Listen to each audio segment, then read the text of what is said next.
Olá, sejam bem-vindos. Estamos em mais uma reunião aberta da SFPE Brasil, Sociedade dos Engenheiros de Prevenção de Incêndios, né, no capítulo do Brasil. E hoje temos uma transmissão especial, tá? Temos conosco o senhor Paulo Carvalho, uma figura muito importante na segurança contra incêndios, pai do Rafael, vítima da Boate Kiss, faleceu com seus 32 anos, e o seu Paulo está aqui para nos dar um pouquinho da sua contribuição, né, de todo o histórico, toda a lição do que ele lutou, dos trabalhos que aconteceram no Brasil. Nós temos aqui isso como um dos piores incêndios que aconteceu no Brasil, lição para tudo na área de segurança contra incêndios, né? E então, seu Paulo, fica à vontade, é uma honra tê-lo aqui, né? Seja bem-vindo e, né, vamos, vamos aproveitar esse tempo, pessoal, tá? A palavra está com o senhor. Boa noite, né, a todos, Márcio. É, bom, eu primeiro queria apresentar aqui, eu sou da Associação dos Familiares de Vítimas e Sobreviventes da Tragédia da Boate Kiss. E nesses 12 anos, né, nós tivemos uma busca, uma luta muito grande para que o que aconteceu, né, não, não se repita, que o que aconteceu seja uma lição a que outros não façam o mesmo, né? E o que aconteceu ali foi uma sucessão de falhas, de erros graves e que se tinha conhecimento sobre esses erros, sobre as falhas que existiam ali, né? Todas essas falhas notificadas, documentadas em laudos, laudos de engenheiro, laudos do arquiteto, né? E que a boate estava com graves irregularidades. Mas, então, eu quero começar dizendo que ali na Boate Kiss foram 242 jovens que morreram em poucos minutos. É, e os que sobreviveram, 636. E naqueles poucos minutos, muitos jovens voltaram, mesmo tendo saído, voltavam para salvar os amigos, namorados, amigos, irmãos, e acabaram também morrendo pela inalação da fumaça tóxica e que era um veneno, né? Aquela fumaça. Morreram dentro, alguns morreram depois, minutos depois, já fora da boate, semanas depois, e até a última vítima, uma jovem que morreu 4 meses depois. Então, esses jovens todos foram aquela situação que, para quem acompanhou, sabe muito bem o, o desespero e horror que foram aqueles momentos, né? Seu Paulo, Então, atrás do senhor é a foto dele? atrás, atrás, sim, a foto do Rafael. Ele foi um dos que voltou para salvar os Hum. amigos ali. E ele não era conhecido na cidade, porque ele é de São Paulo, né? Ele foi visitar os amigos, né? E eles foram na boate naquele dia e aconteceu. Eu quero agora, é muito difícil falar sobre o assunto, mas o que que nós fizemos, familiares? Começamos a buscar o que era, o que precisávamos fazer para que aquilo não se tornasse em vão, né? E que nós começamos a pesquisar, começamos a trabalhar com pessoas da área de segurança contra incêndios. E, enfim, os dados que existem ali no caso são, assim, da cidade de Santa Maria, 43% eram jovens da cidade. O restante eram de outras cidades, 75 cidades, que é uma cidade universitária. E essa situação faz com que a tragédia seja muito extensa. Outras cidades do Rio Grande do Sul, cidades do Paraná, cidade de Santa Catarina, São Paulo, Rio de Janeiro, Mato Grosso do Sul e até um jovem do Paraguai, então, entre as vítimas. Então, a gente começa a perceber a extensão dessa tragédia, né? E, enfim, começamos nessa busca de conscientização, que é muito importante, mas a polícia, 55 dias depois, ela indiciou 28 pessoas, então a gente praticamente achava que todos os responsáveis, tanto pessoas do público, do setor público ou do privado, né, os proprietários de músicos, todos eles indiciados e que iria ter uma responsabilização sobre o que aconteceu. Como nós observamos em outras tragédias, né? O caso de Station, o caso de Cromagnon, mesmo em outros casos, na Rússia, na Romênia, enfim. Só que 8 meses depois, o Ministério Público do Rio Grande do Sul arquivou os processos, retirou praticamente os processos dos entes públicos, e só deixando os proprietários e os músicos. São quatro, dois proprietários e dois músicos. Isso gerou uma revolta muito grande, né? E os pais revoltados, né? Eu, inclusive, exigimos, protestamos que, lendo o processo, lendo o que estava ali, todos deveriam ser responsabilizados, né? E a surpresa foi que, a partir das nossas críticas, né, os promotores do Ministério Público e o próprio Ministério Público do Rio Grande do Sul processou os pais. Eu, o Flávio, o Sérgio e a Marta, porque nós começamos a escrever textos, a falar sobre o assunto. Esse absurdo que aconteceu. Pois bem, isso é uma vergonha muito grande, mas nós continuamos a nossa luta. Fomos absolvidos pelo juiz, acharam um absurdo tudo isso, né? Mas, enfim.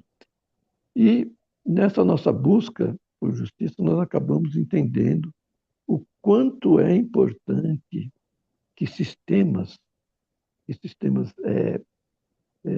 de prevenção de todos os tipos e de prevenção automática, que são os sprinkler, os sinalizadores de fumaça, o, os, o material retardante, né? Os projetos bem feitos para justamente prever a saída das pessoas, né? E o que foi que aconteceu na Boate Kiss, né? Tinha entrada e não tinha saída de emergência, né? E, e não tinha sinalização na rota de fuga, tinha obstáculos no meio do caminho, que foi a grande causa, né? E então a gente começou a ver o quanto é importante e quantas boates Kiss continuam existindo. Todo ano morrem milhares de pessoas, né, em pequenos incêndios, e a maioria até nem não é noticiado. Então, a nossa luta passou a ser a responsabilização, o nosso lema passou a ser responsabilizar também é prevenir, porque cria o receio, e finalmente, agora, depois de tantos anos, mas pelo menos aconteceu, os, os réus foram condenados e estão presos. Isso cria o receio. E também os entes privados, agora eles estão. Nós entramos com uma petição na Comissão Interamericana de Direitos Humanos, e o Estado brasileiro foi notificado e vai ter que responder à comissão. Por que que, com todas as provas que nós juntamos e enviamos à comissão, por que que os entes públicos também não foram devidamente processados? Porque está muito claro que na boate que se tivessem feito, se tivesse obedecido, se tivesse feito as obras que eram necessárias, que estão lá no laudo, poderia até ter ocorrido a tragédia, mas não morreria tanta gente. Poderia até ter ocorrido e poderia até não ter morrido ninguém, se tivesse uma liberação muito rápida e sem obstáculos, né, para que os jovens pudessem sair. E eu quero só detalhar mais uma coisa, que mesmo assim, na Lei Kiss do Rio Grande do Sul, que foi elaborada com mais rigor e tal, não, ela não prevê sprinkler. É um absurdo que sistemas automáticos não estejam presentes na definição da lei. Não é possível que ainda a metragem para que sejam obedecidas, ou não só sprinkler, mas qualquer outra, todas as ações que nós sabemos são importantes, sejam uma metragem de 750 metros quadrados e foi estendida para 1.500 metros quadrados. E mais importante ainda, a lei foi promulgada em final de 2013, teve várias modificações e até hoje ela não foi implementada, ela está sendo adiada toda a cada 2 anos, quando ela devia ser implementada, ela é adiada porque as empresas, por pressão ao governo do estado, dizem que não tem condições e o governador adia. Então, o último adiamento foi recente e só lá em 2006, agora depois, 2006 ou 2000, provavelmente vai ser estendida novamente, ela continua sendo adiada e isso o que acontece, a gente percebe que essa falha grande do poder público e a falha grande do setor privado não fazendo o que precisa, acaba fazendo tragédias e isso é a nossa luta. Felizmente, nós vemos que com a definição dos réus sendo presos definitivamente, encerrado pelo Superior Tribunal Federal, se cria já um receio maior. Não é o suficiente ainda, porque tem muita coisa, mas pelo menos é um começo. E a comissão agora julgando o Brasil, que o Brasil tem que responder, e eu tenho certeza que o Brasil, se ele não obedecer às recomendações, ele será julgado e condenado pela Comissão Interamericana. Beleza. Agora estou disposto a... Tem muita coisa para falar sobre o assunto. Eu tentei Sim, fazer um vamos pequeno resumo, aproveitar o né? seu tempo. Já tenho conversado um pouquinho com o seu Paulo, né? Então é inspiração, é muita dor, mas é inspiração para a segurança contra incêndio, para que todo profissional, né, aqui nós somos a maioria, acho que o público de projetistas, né, especialistas em segurança contra incêndio. E eu tenho trabalhado com técnicos de segurança também. E uma das coisas que os técnicos de segurança ou engenheiros de segurança falam é que eles se sentem um bebê na área. Normalmente tem esse dilema, né, de eu fico perdido com a segurança contra incêndio. E uma das coisas que naturalmente aconteceu foi que realmente é muita coisa para se estudar na segurança contra incêndio. Então, como que a gente não consegue ser eficaz no que realmente tem que ser feito? A gente acaba se perdendo na overdose de informação que eu tenho que saber. Eu mesmo eu sou a segunda geração de engenheiros de segurança contra incêndio na minha família. E meu trabalho eu sou viciado em estudar. Aqui nos Estados Unidos, a gente tem. Onde eu estou é o ponto mais desenvolvido de segurança contra incêndio, é em Massachusetts. Então eu vivo para estudar, eu amo estudar, eu sou viciado em estudar, mas ainda existe essa insegurança devido a tantas coisas. Hoje eu estava num congresso que é da FSA, que é a Associação de Sprinkler National daqui, e a gente viu a pessoa que passou a vida estudando também sobre a segurança contra incêndio. E o ponto que eles são chamados, aqui no o nível mais avançado do profissional é o engenheiro que assina. Ele é chamado Code Consult. Olha só esse termo. É consultoria do código. É aquele que acha as informações do que está escrito na lei para repassar para o profissional da segurança que vai instalar, que vai acompanhar o processo. Então, a gente nota que tem uma coisa, de certa forma, invertida no auge ou no foco que a gente quer alcançar de meta, entendeu? E acaba se perdendo essa conscientização, esse foco da segurança contra incêndio.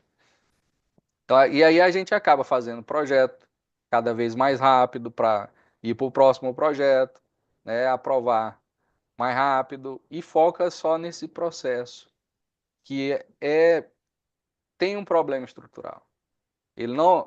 Você fazer o projeto só para atender uma norma, ou só saber uma norma, e não ter a preocupação real do que vai acontecer, a gente nunca vai alcançar a segurança contra incêndio.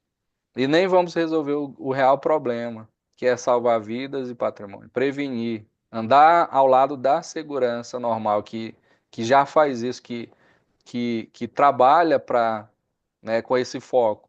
E às vezes até dentro da casa da gente. Né?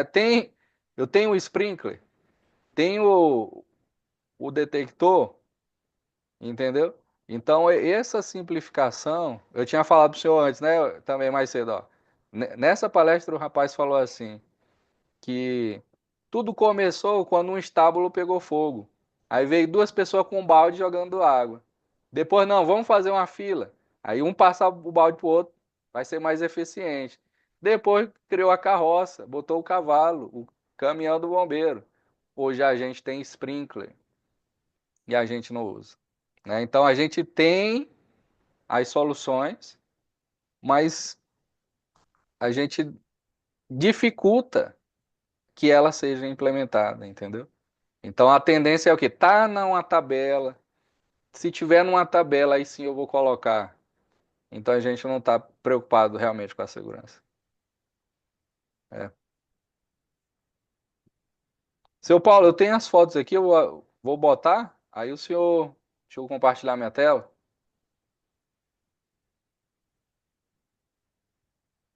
Então aqui né, a primeira foto. Ó. Você está olhando aí? Ah, sim. Sim, essas aí são as fotos que estão na tenda da vigília em Santa Maria. São os 242 jovens. E ali sempre, todo dia 27, são feitas é uma vigília, né? Homenagens, o pessoal se reúne ali na praça, né? De Santa Maria. E essa, em breve, vai ser colocado eh, essa vigília e todas eh, as nossas ações, né? De seminários, tudo vão ser feitos dentro do memorial que está sendo construído, que é no mesmo local que aconteceu a boate. O, esse local já foi demolido, né? E agora está sendo construído. E esse memorial, vai ter uma foto do memorial, né? Eu vou mostrar para vocês mais adiante. Vai ser um símbolo de prevenção, né?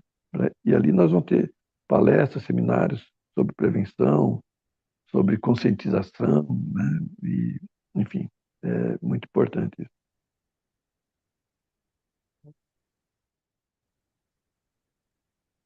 Tem um vídeo aqui, ó. Não, não, não é, acho que o senhor que passou, mas é. Não, Esse é um vídeo da esse vídeo, simulação, ó. Aí foi o né? Rodrigo, só, né? A gente tem ferramentas É, do. Vou pegar essa aqui. Aqui, né? é. Então, aqui isso é aquilo que eu tinha no meu resumo, né? 55 dias depois foi feito um trabalho gigantesco pela Polícia Civil, um grupo muito grande de agentes, policiais, delegados, né? E fizeram todo um levantamento, 13 mil páginas, e indiciaram 28 pessoas, prefeitos, secretários, fiscais, e inclusive ali está muito claro que também o promotor responsável à época, ele tinha conhecimento das graves irregularidades e nada fez, né? E os proprietários, que negligenciaram bastante tudo aquilo, né? Recebendo informações do laudo e mesmo assim, né? E os músicos que puseram um artefato luminoso irregular, que não podia ser, é um rojão, né? Dentro da boate, né? E aí ali pegou fogo e foi o que aconteceu. Pode continuar. Aqui no anterior é só, já se definia ali, quem está falando ali só uma coisa antes, é o ex-juiz, né, do Tribunal de Justiça do Rio Grande do Sul, que disse que ali era uma ratoeira e não precisa ser nenhum técnico para perceber que o que estava ali era completamente irregular, né? Não tinha condições. E todos que deixarem de fazer com as suas funções devem ser responsabilizados. Aí nós começamos essa batalha, justiça e prevenção. Sempre essas duas coisas nos guiaram. Então, nós fizemos reuniões. Nesse caminho, nós encontramos o pessoal de prevenção contra incêndios. O presidente da associação, na época, foi para os Estados Unidos, junto com o pessoal do Sprinkler Brasil, aqui, o Instituto Sprinkler, né? E começamos a entender o que significa o que o pessoal começava a falar que era uma calamidade, era não podia ter acontecido, mas como se fosse uma fatalidade, né? E não é fatalidade. Se puder continuar, né? O slide a gente começou a verificar que os incêndios, eles estavam cada vez mais presentes, grandes incêndios. Os pequenos, então, são centenas, né? Tem até um estudo sobre isso. E aí nós começamos a perceber naquele círculo ali, né, que estava o Atkiss, mas a quantidade de incêndio cada vez maior, porque cresceu o número de locais e os incêndios continuaram eh, ocorrendo cada vez mais. Porque o incêndio, conforme nós fomos percebendo, e pode seguir no próximo slide, né, isso são todas informações do pessoal da área, né? Nós só corroboramos, colocamos as informações.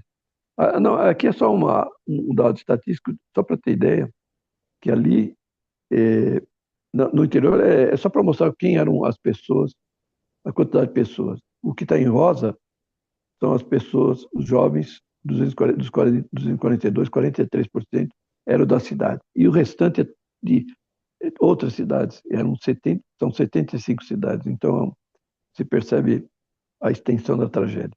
Pode continuar.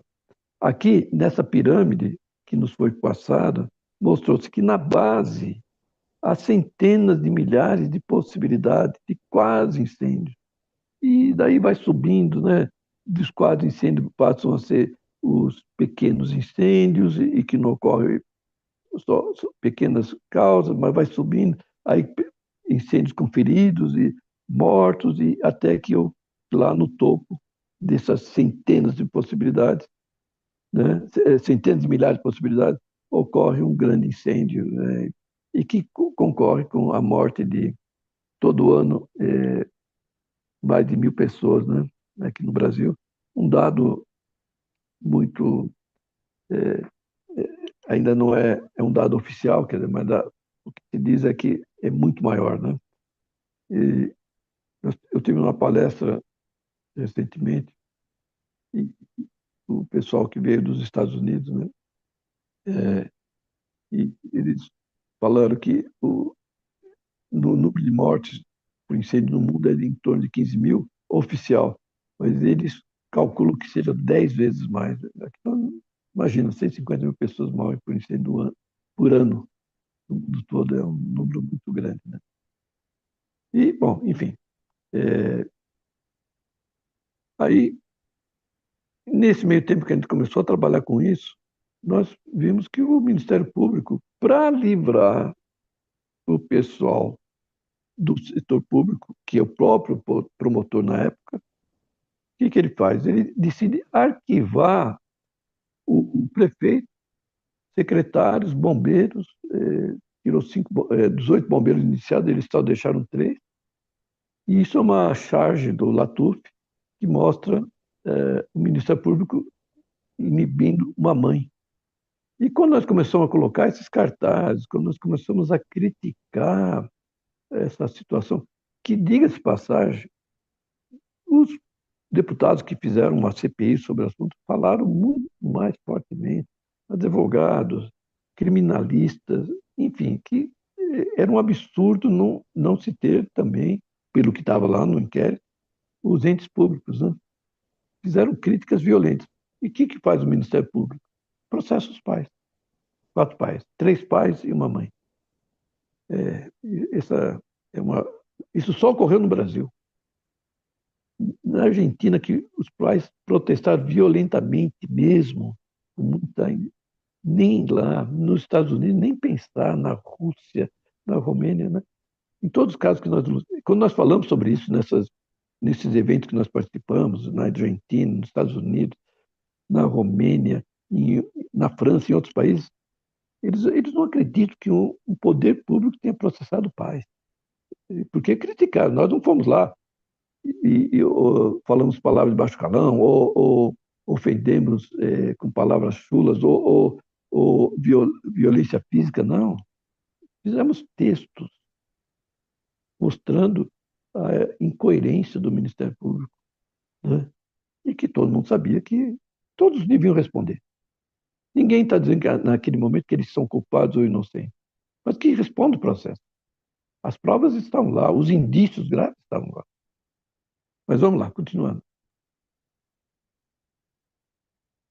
Aí, quando aconteceu isso, os jornais, a mídia, publicou que essa é a segunda tragédia da Batista, que é processar paz.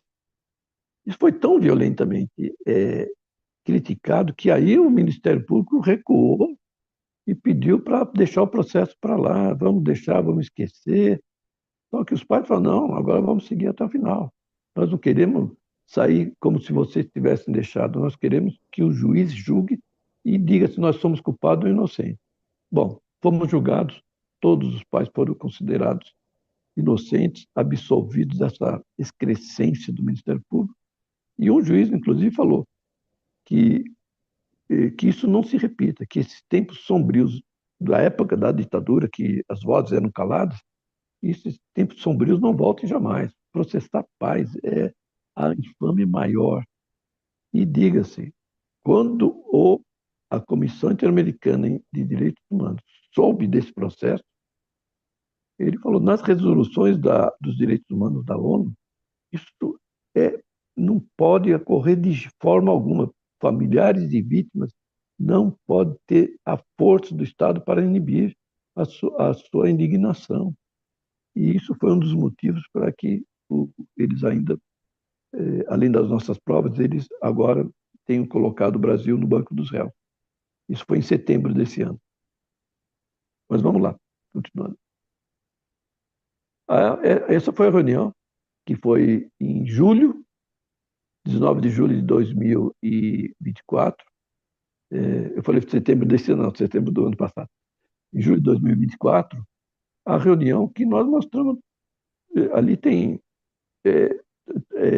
comissão inteira americana, e os familiares, é a nossa advogada, a doutora Tâmara, né, que fez a petição, e nós falamos sobre esses absurdos, né, e entregamos tudo, fizemos todo um trabalho, ela fez um trabalho brilhante, e um mês e meio depois, agora em setembro de 2024, a Comissão Interamericana decidiu a admissibilidade do caso e o Brasil está no banco dos réus. Ele não está condenado ainda, mas ele tem que responder e justificar por que os entes públicos foram retirados do processo. E por que, além disso, eles processaram pais que criticaram, e as críticas que eles fizeram são críticas do processo, não foram críticas pessoais, não foram ofensas de forma alguma. Então, eles têm que responder. Isso é uma vergonha imensa.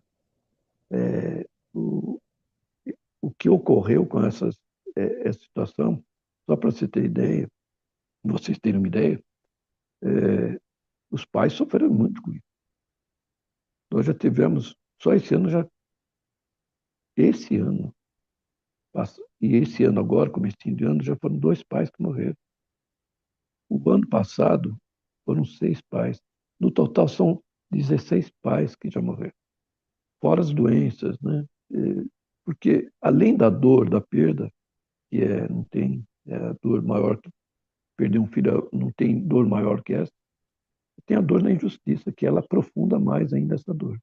Então, se tivesse feito esse trabalho e processar todos e condenados, os responsabilizados, os que causaram a tragédia, pelo menos teria o alívio de não ter sido em vão, teria o alívio de que isso vai servir para que outros não façam o mesmo.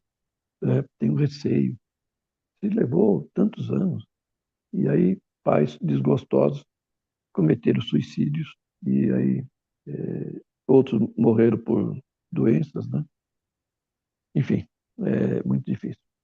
Mas nesse meio tempo, nós fizemos um trabalho muito forte de fazer o projeto memorial. O projeto memorial foi aprovado, nós conseguimos arrecadar fundos para que o projeto fosse aprovado, e agora nós conseguimos os fundos necessários junto ao Conselho do Ministério Público, né? E eu faço questão de citar que o Conselho do Ministério Público do Rio Grande do Sul, porque quando eu falo que o Ministério Público do Rio Grande do Sul fez processando os pais, existe o joio e o trigo, né? Existe o joio dessas pessoas que fizeram esse absurdo contra os pais. Mas existe o trigo também de pessoas em todo lugar, toda instituição tem as pessoas boas e as pessoas más, né? E esse conselho fez questão de que nos ajudar, e esse projeto pode ser realmente conseguir os seus recursos junto com a prefeitura de Santa Maria, que desapropriou o local, e esse projeto já está em construção. Vai ser inaugurado provavelmente no segundo semestre desse ano.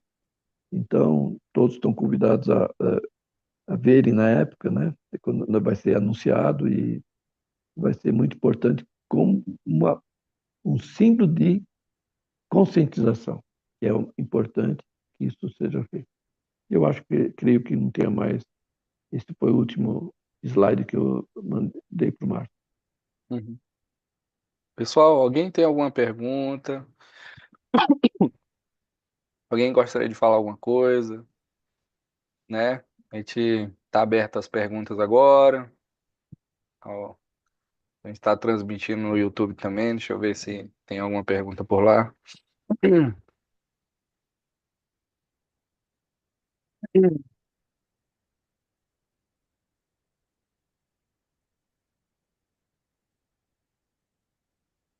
Samantha, tu consegue dar uma olhadinha no YouTube? Gasguei aqui.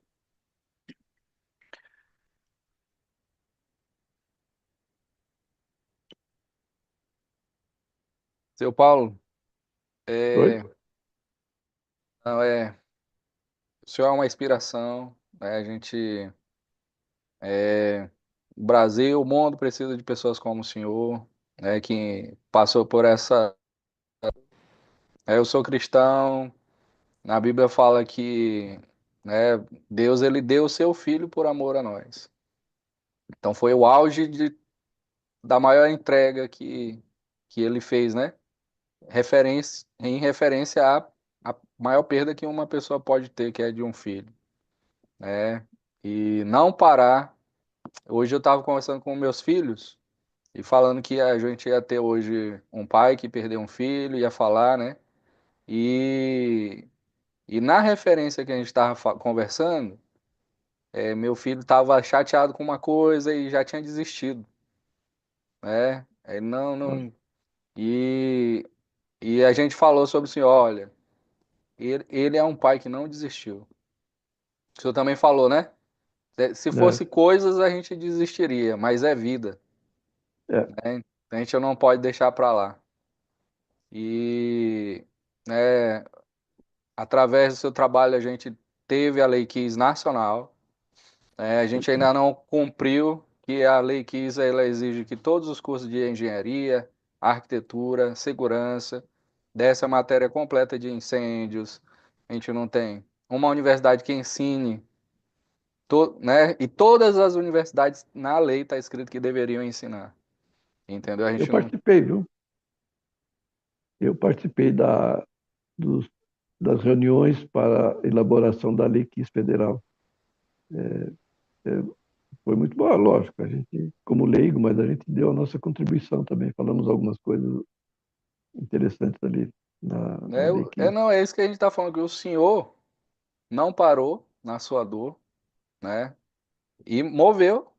A lei tem o nome daqui, É, entendeu? Se os pais não insistissem em meia dor, né, de desistir, né? A gente sabe que muitos desistiram em meia toda essa dor e é uma inspiração para a gente fazer um trabalho melhor, realmente não só fazer por norma, pela maneira superficial mecânica que acontece, mas realmente ir no âmago da questão, que né, é, eu posso fazer um projeto, às vezes, sem ir ao local, sem olhar, sem nem conversar com os responsáveis da segurança, que tem mapa de tudo, entendeu? E 99% dos profissionais fazem isso, não nem envolve realmente a segurança no processo.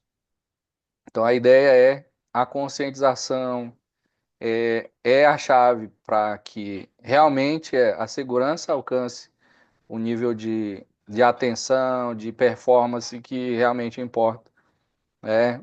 E não se perder em tanto conceito de norma que são inventadas assim da noite para o dia, e cada estado tem uma, né? E o problema do fogo, o fogo é fogo na Itália, no Japão, no Brasil.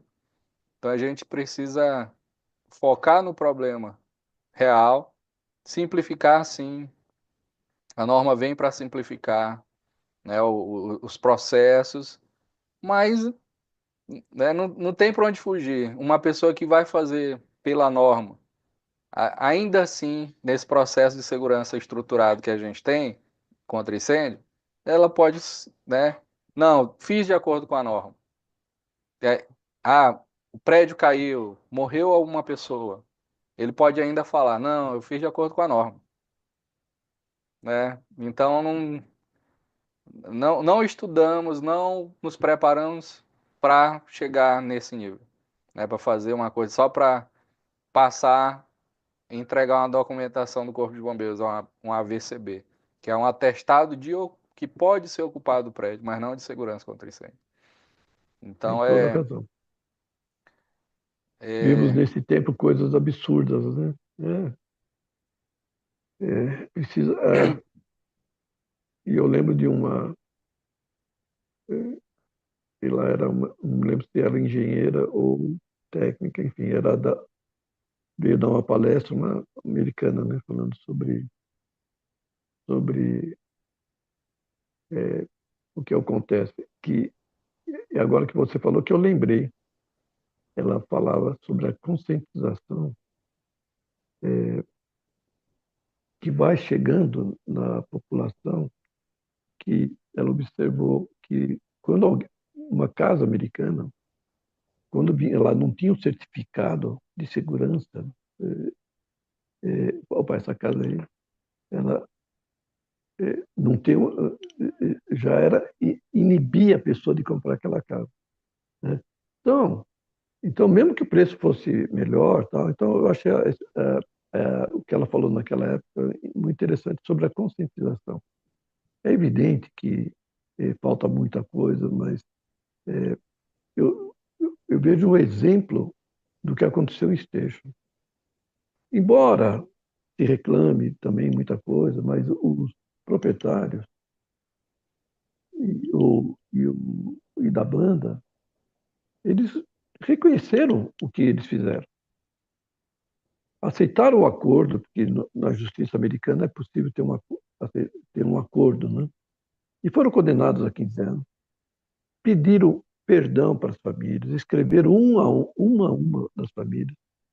E quando saíram, depois de um tempo, né, é, como no Brasil, né, eles têm uma liberdade provisória, eles participaram de eventos falando sobre prevenção.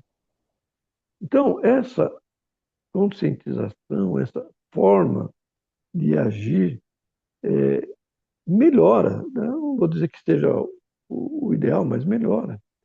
E eu lembro da palestra também em 2013, em outubro de 2013, quando o nosso presidente da associação foi para os Estados Unidos, e falando sobre aquele o America Burning, né? Ele falou que diminuiu sensivelmente de 15 mil mortos por ano para 3 mil, e ainda não é suficiente, eles querem chegar a zero, porque eles começaram a fazer implementação em todos os estados. Então, aquela responsabilização que houve em Estejo foi importante, a conscientização foi importante para que diminuísse o número de incêndio. E a gente conversando com os familiares, que a gente tem muito contato com os familiares, né? Tanto da Argentina e como dos Estados Unidos. Eles vieram no Brasil, inclusive, né? E a gente, nesse período, eles falaram sobre isso também, né? E da importância de, de que haja uma responsabilização, embora eles achassem que devia ter mais gente ainda, mas é importante. E que essa conscientização, ela vem, né, trazer cada vez aquilo que é importante. Que não tenha notícias de incêndio, porque houve uma prevenção, um sprinkler que funcionou. Ninguém vai dar notícia que o sprinkler funcionou. Mas aquele sprinkler funcionando salvou vidas, né? Como o Márcio falou. No caso, ele estava conversando comigo no station, em poucos segundos, aquilo ali, se tivesse tido uma ação muito rápida ali, aquele incêndio não teria ocorrido. Mas passou aquele período, o fogo já se alastrou muito. Então é muito difícil, né? Tem um vídeo aqui. Deixa eu mostrar o Tem um vídeo. vídeo. Pode mostrar então. Boa noite. Boa Opa, noite. Tudo bem, Marcelo? Boa noite, seu Paulo. Parabéns pela resiliência. Eu não fui tão resiliente assim. Sou engenheiro civil formado, especialista em engenharia civil de incêndio pela Federal de Pernambuco e bombeiro aposentado de São Paulo por 30 anos. Ao grupo que está aqui participando, ao senhor, ao Márcio, eu fico triste, porque todo mundo trata a segurança de incêndio não como um ciclo completo, somente no princípio. Nós vivemos hoje um mundo tecnológico, e o caso da Boate Kiss e outras boates, eu não vou dizer as boates mais antigas da Irlanda, nem dos Estados Unidos, porque são materiais diferentes. Hoje, um incêndio, hoje, a propagação dele é muito diferente. O comportamento do fogo hoje, a dinâmica de um fogo hoje, é muito mais rápida do que da época do incêndio da Irlanda, da época do incêndio dos Estados Unidos. Eu, como bombeiro, me sinto muito confortável, apesar de receber muita crítica, Porque a prevenção de incêndio, no livro da SFPE Internacional, livro de Bucanas também, ele tem que tratar como ciclo completo. Para cada fase do fogo, para cada tempo do fogo, eu tenho um sistema que ele me responde. Então, o sprinkler hoje, para o incêndio contemporâneo, para o incêndio moderno, conta para 1 minuto, 2 minutos. Então, eu falo isso aí, já falei em debate sobre a Botkiss, que com todo respeito, mesmo que tivesse sprinkler ali, não ia resolver muita coisa, porque a saída era muito curta, o tempo de Exatamente. resposta do Corpo de Bombeiro é muito fraco, as viaturas do Corpo de Bombeiro não respondem, não atendem às necessidades, as equipes de bombeiro não estão preparadas para as necessidades atuais, tá? Então eu vejo, de novo, resiliência do senhor, resiliência do Márcio, mas eu acho que o fogo já aumentou. A gente fica batendo na mesma tecla de sprinkler, sprinkler, projeto, norma. E hoje nós temos bateria de lítio, nós temos hoje produtos tecnológicos, gases inflamáveis. Todo mundo fala do incêndio, e o senhor pode me responder com mais afinco. Quantos morreram queimados na Boate Kiss? Ah, eu Foram tudo falo. intoxicados. Então, Eu, ou eu, seja, eu, hoje a maior parte de mortes dos incêndios não é o fogo, são os gases que a combustão provoca. E são gases cada vez mais tóxicos, cada vez mais asfixiantes. Então a gente tem que muito, começar a entender que o sprinkler, ele talvez ele diminuiria a propagação, mas os gases do polietileno, da espuma, do PU, ele ia continuar sendo tóxico. Quantos morreram, seja 11 de setembro, ou seja na Boate Kiss, meses depois, pela intoxicação?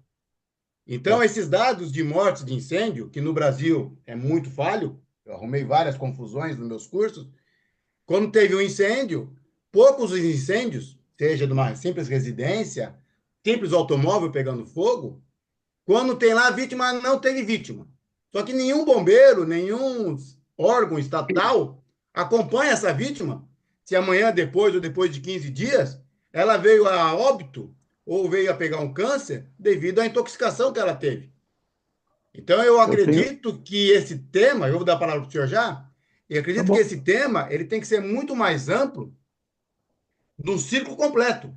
A gente está pegando muito ao projeto, sistema passivo, resistência do prédio. Eu não preciso ter uma resistência de um prédio de 1 hora se o meu corpo de bombeiro atuar em 30 minutos e acabar com o meu incêndio. Então a gente fica brigando muito no sistema e estamos esquecendo do complemento do sistema. Então eu agradeço a oportunidade de falar, mas assim, nós estamos muito travados no início do incêndio, que hoje em 3 minutos o incêndio já está totalmente tomado. Muito bom. Vamos lá. Você tem toda a razão.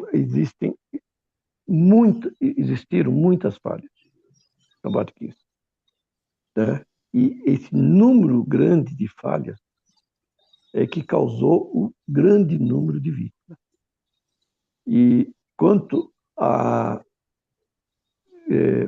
mortes, 95% dos jovens morreram intoxicados. Somente 5% morreram por queimadura. Na Boate Kiss, eu vou citar alguns, entre as grandes falhas, tá, algumas. Obstrução na rota de fuga. Isso, jovens foram prensados, morreram prensados nas barras, tanto nos guarda-corpos como nas barras que o assassino proprietário colocou na frente da porta de exaustão, que tinha 2,5 metros. Ele colocou barras ali, permitindo só a passagem de uma pessoa, para que os jovens não saíssem sem pagar. E ali, aqueles jovens foram prensados. Se você vê as fotos do que aconteceu ali, aquela carnificina, por culpa desse assassino proprietário. O outro proprietário tinha, tinha como você disse, depende muito do tempo. Tinha que ter extintores de incêndio ali no palco, e tinha uma certa quantidade. Sabe o que ele fez? Ele mandou retirar os extintores de incêndio e colocou numa sala, porque os extintores deixavam o ambiente feio. Olha o nível do que nós estamos falando. Eles superlotaram a boate. Era um boate com, poderia ter no máximo 700 pessoas, e mesmo assim esse cálculo ainda é apertado, mas tinha mais de 1.200 pessoas. Eles fecharam o exaustor de ar, e aquela fumaça desceu muito rapidamente. Eles fecharam as janelas do banheiro para que não escapassem por ali, travaram, e também por causa do som, e essa fumaça desceu muito rapidamente.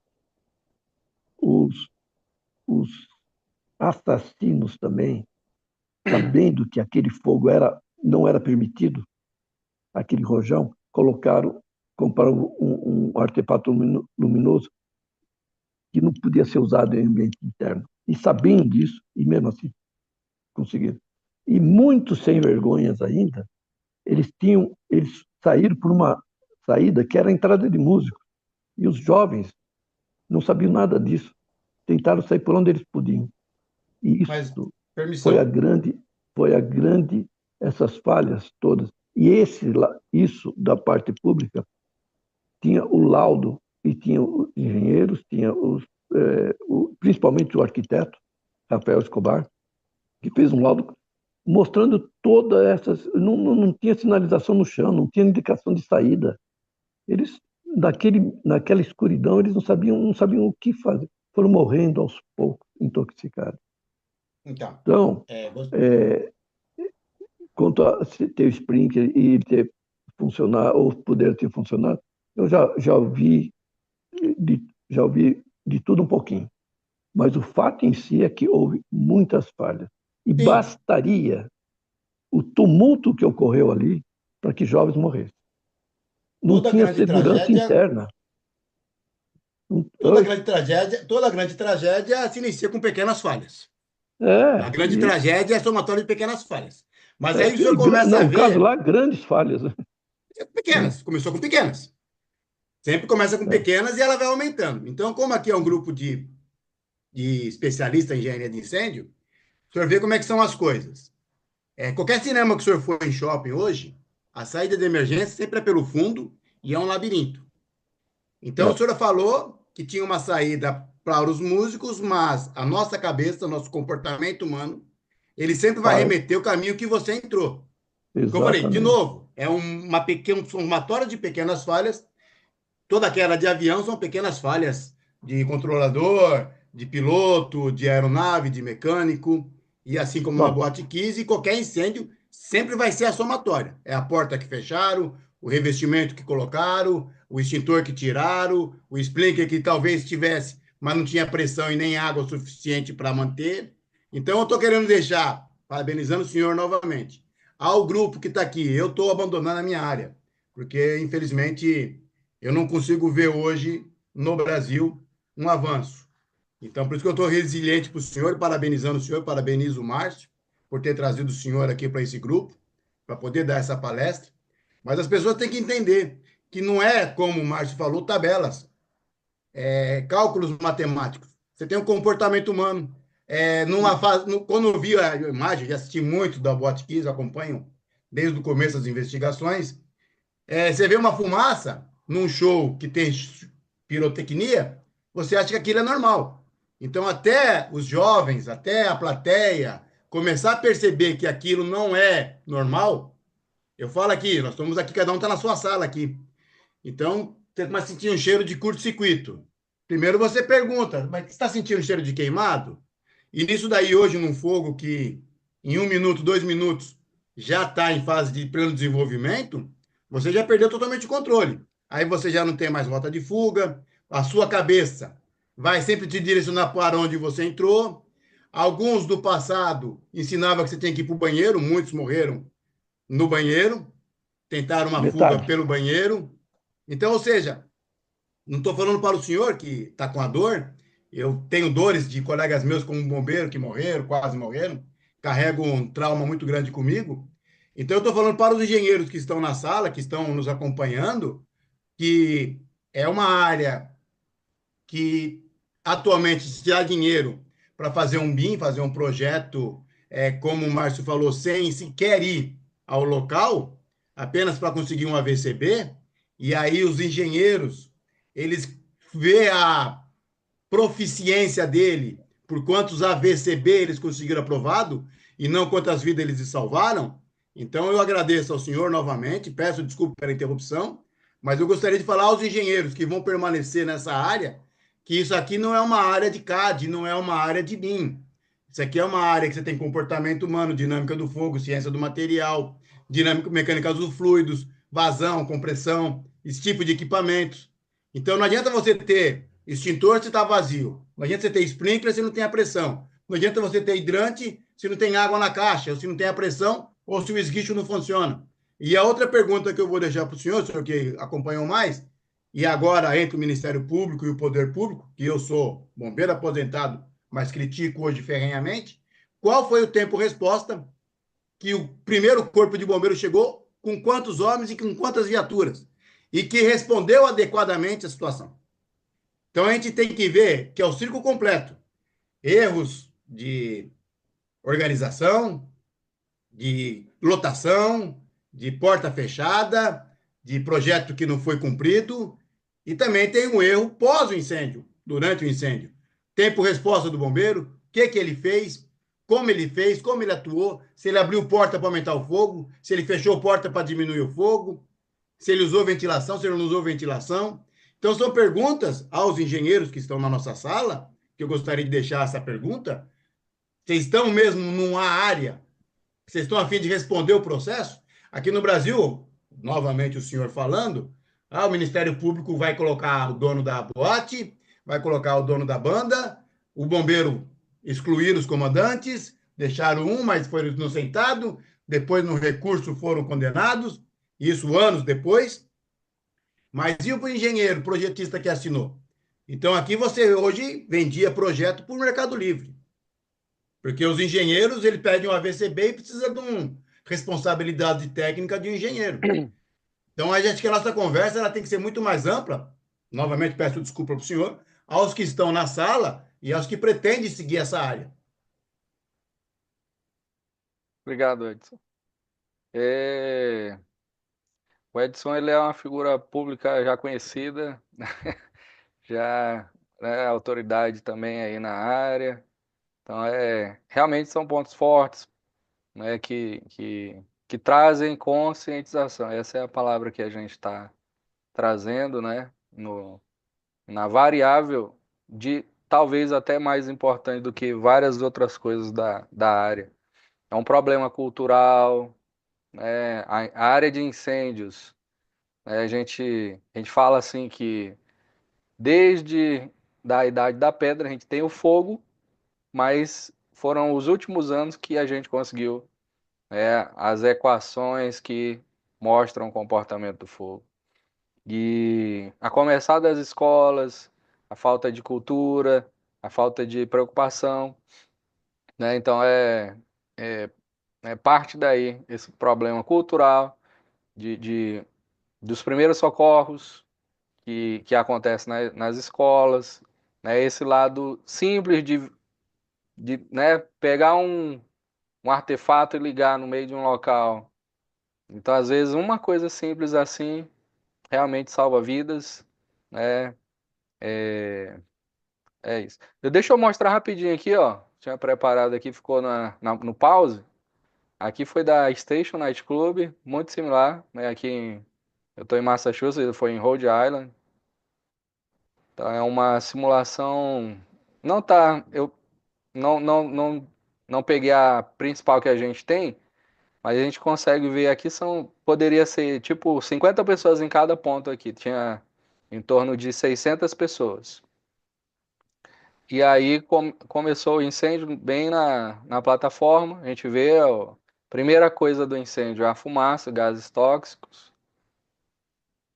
Tá? E aqui os segundos, ó, 15, 16 segundos. Tá?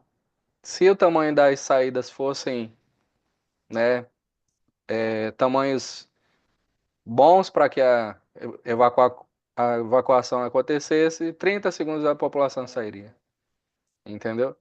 Aí aqui a gente vê, ó, daqui ainda estamos no, a gente chama aqui attainability, condição de sobrevivência ainda está estável, tá, a camada de fumaça está acima ali de, né, 2 metros de altura, tá? Aí agora só analisando o flashover, o flashover aconteceu em 66 segundos.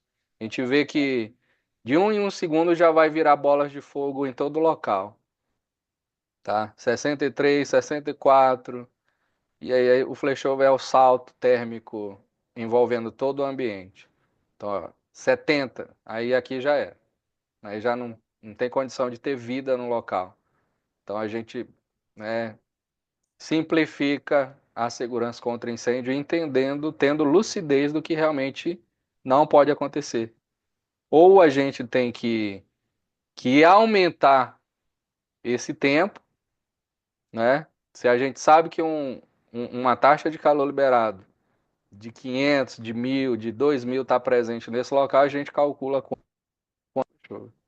E daqui a gente pode controlar, aumentar para que a população saia ou ter que usar para, né, sair antes, né? Então, mas existe essa overdose de informação. De- são assuntos que ainda é raro no processo de segurança contra incêndio no Brasil. A gente tem, né, dos 27 estados, apenas o Pará tem uma linha falando sobre isso, entendeu? Que é chamado projeto baseado em desempenho. Então, nos outros não é nem possível você falar como que eu faço um projeto baseado em desempenho. No Pará está escrito uma linha. É possível aceitar análises de projeto baseado em desempenho. É só uma linha. E isso abre-se a oportunidade de apresentar uma coisa que é a tendência mundial, né? Em vez de só atender normas, fazer um trabalho focado na tecnologia, na segurança contra incêndio, que é a simplificação do processo. Eu tenho também aqui uma outra simulação, essa é da pesquisa que a gente está fazendo com o Maurício. E, os dois maiores simuladores de incêndio, um é o FDS, o outro é o FireFoam, que foi desenvolvido pela FM Global, tá? E o FDS, ele não conseguiu acompanhar a parte de supressão de incêndios, tá? O FireFoam já, né, tem a análise de água. E aí também indico para vocês que vai acontecer um congresso, quem puder participar desse congresso, que é como usar esse software, entendeu? Desenvolvido pela FM Global, tá? Então aqui é um incêndio, entendeu? E qual a quantidade mínima de água que a gente poderia usar, entendeu? No incêndio. Vamos imaginar a quantidade de 1 litro d'água, certo? 1 litro d'água. A gente tem todo tipo de problema, todo tipo de problema. E aqui também são as informações mais avançadas do mundo. E quanto de água eu tenho que usar para apagar o incêndio? Teoricamente, né, na matemática, é 2,4 quilowatts, entendeu? Aqui está 1 litro por minuto, espalhando aqui no sprinkler de fator 5,6, tá? Aí 9 segundos, consegue ver que ele está um pouquinho mais, está evaporando, ó. Está diminuindo de pouquinho em pouquinho, 1 litro por minuto de um sprinkler, entendeu? E esse incêndio é 30 quilowatts, é uma lata de, também é um incêndio mínimo, que se ele acontecer ali no primeiros 5 segundos, um detector ativando o sprinkler poderia salvar com a menor quantidade de água do mundo, entendeu? A gente consegue ver, ó, que ele é possível de controlar um incêndio, entendeu? Seu Paulo, Opa, gratidão, tá? Mais uma vez. Estamos juntos, né? Creio que vamos fazer novas lives, novos processos juntos de conscientização, tá? Esse aqui é o workshop da FM Global, entendeu? Que é livre, vai acontecer 12 de maio, entendeu? Você botar aqui, ó, FM Global Fire Modeling.